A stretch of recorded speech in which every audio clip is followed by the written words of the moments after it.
All right, so here's your project challenge for your final. You're creating a movie poster that's going to be based on some kind of childhood game that you used to play.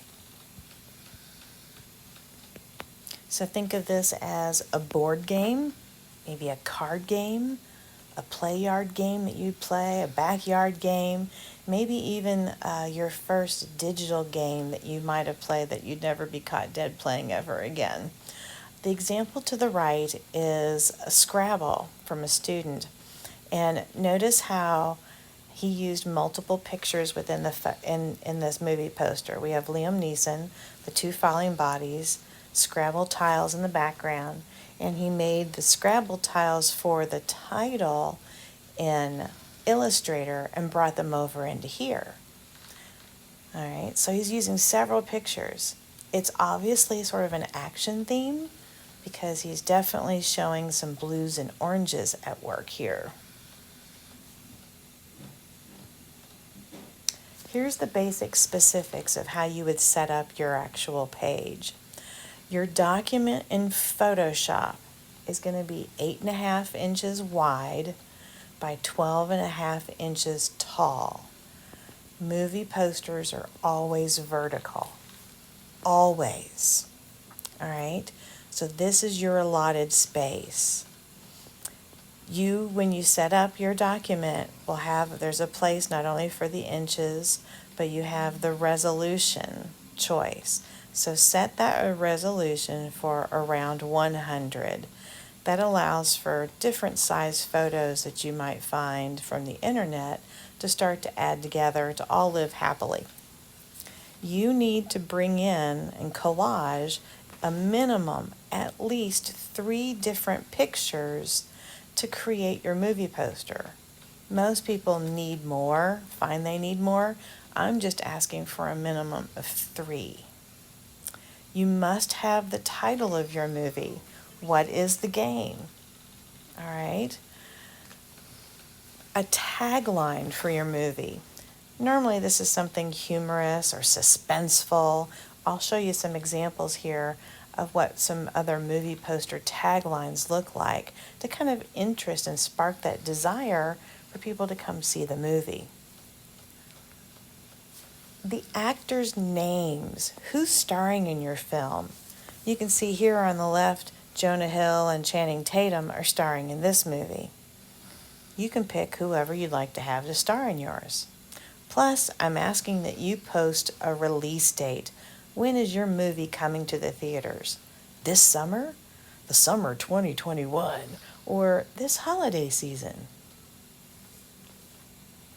So first you have to think of a game, right? Maybe your game has an actual logo. So if you find that you're going to work with something like Sorry or Clue or something that actually has a logo, you can go online and search for its logo and use a selection tool, cut it out cleanly, and bring it in and use it. However, kind of like jump rope or playing tax or tag, there's no real logo designed for it.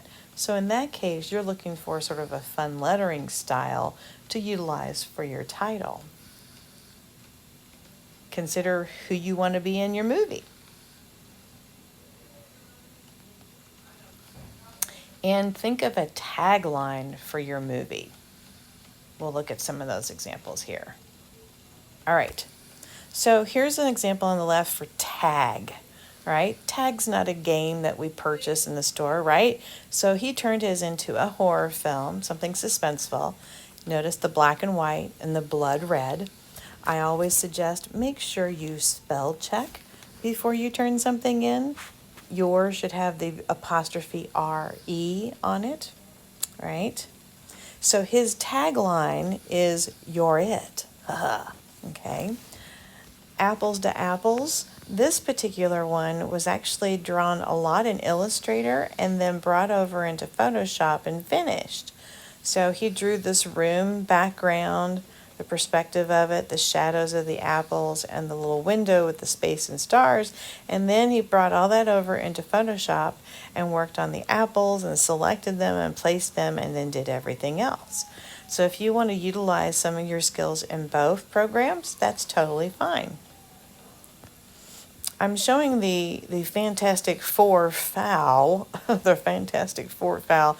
This is a sample I found online. Thought it was funny because I liked the tagline for it. Preheat your oven for the fantastic. The one on the left is a student example, and it's a great example of how the student used changing of the hue and saturation to make all the pictures feel like they belong in the same movie poster. So he kind of upped the master of all the blues in the picture. See how Dan Aykroyd's face and Liam Neeson's are both kind of bluish. Even the money and the Monopoly board and the background building, they brought out the blues and they kind of took down some of the reds in the picture. So all the pictures, even though they were found from various websites, all kind of feel like they go together. He also brought in the logo, right, and selected it. So he has 1, 2, 3, 4, 5, 6, 7 different pictures that he brought in to make this movie poster. He has the people starring in it. He has As Buildings Rose, Friendships Fell. That was his tagline. And when it was being released. Keep in mind, you may not find the perfect image that you want online. If not, and you still have the game or a deck of cards or whatever you're working with, or a piece of the puzzle or a piece of the game, shoot it yourself. You know, if you're doing tag, shoot some friends running around in the woods together, and maybe that's part of it, right? So you have iPhones, you have iPads. If you can't find the perfect picture, you can take one. Lettering styles. Again, the biggest, most readable lettering style must be the title. After that, we want a lettering style for the actors' names and the tagline. Okay. Then lastly, if you want to use some extra credit, you can do what we call the producer box, which goes at the very bottom of the thing that tells us who directed it and all those other jargony things. We'll talk about that a little later. The design focus. You've got those color formulas that we talked about, which movies use certain kinds of colors. This one that was created, obviously they were going for the action film. So they had the black, white, and a little bit of the blue. They had the explosion, right? So here's some reminders of the color movie formula. Because when you make your movie, you need to be able to tell me, when you're done with it, what genre is it? Is it drama and action? Is it an independent film? Is it a romantic comedy, etc.? Okay, so here's your chart that helps you out. I also have, for those who need to kind of have a little bit more clarification or want some good ideas, click here for the best color formulas to use. So I'm going to click on this. Well, I can't click on it in this mode. Let me see if I can present, and then we'll do it. There we go. Now if I click here, it takes you to another one. It's redirecting me. Oh, and now it's telling me to type in. Yep, there we go. Yep, there we go. All right, in this one, I then have some wonderful examples, again, of showing you why these colors work for these movies. You can also see, look at all the blue and the orange. You could also see where they've put the people's names. You'll find sometimes the names of the stars will be at the top, sometimes right at the top of the title, sometimes below the title. All right. Sometimes you may not even see the first and the last name of the artist. He could have put on this movie poster Pitt and Freeman, and we would have known who they are, even though we didn't hear the last name.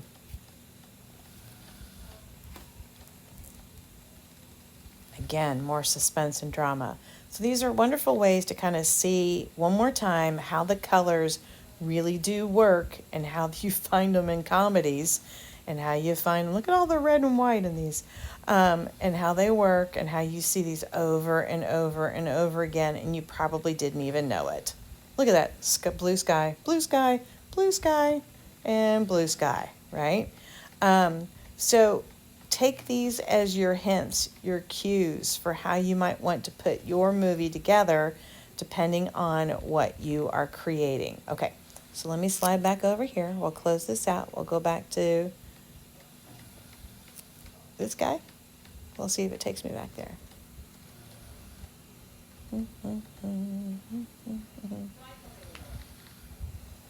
There we go. All right.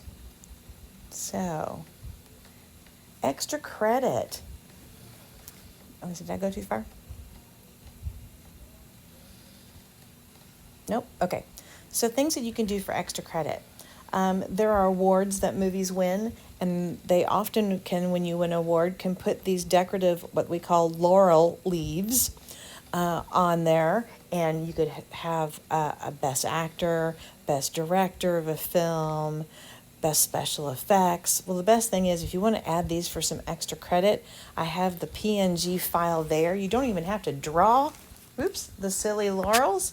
You get, sorry about that, you get to actually just download it and it's there for you. If you're somebody who wants to recreate and do a producer box, I have specifically what you need to type in the producer box, and I will give you which font style to kind of use, okay? So you'll have that available to you as well. If you want to bring, if you're working on your iPad and you want to work on it and you want to know how to work with the fonts or work with the fonts that are in Adobe, because we have hundreds and actually probably more than 1,000 lettering font styles with Adobe CC, this little video at the very bottom will show you that, okay? Remember, you can work with opacity, you can change colors. So I want you to have fun, all right? And lastly, you have the file types that you need to submit, all right? So good luck and have fun.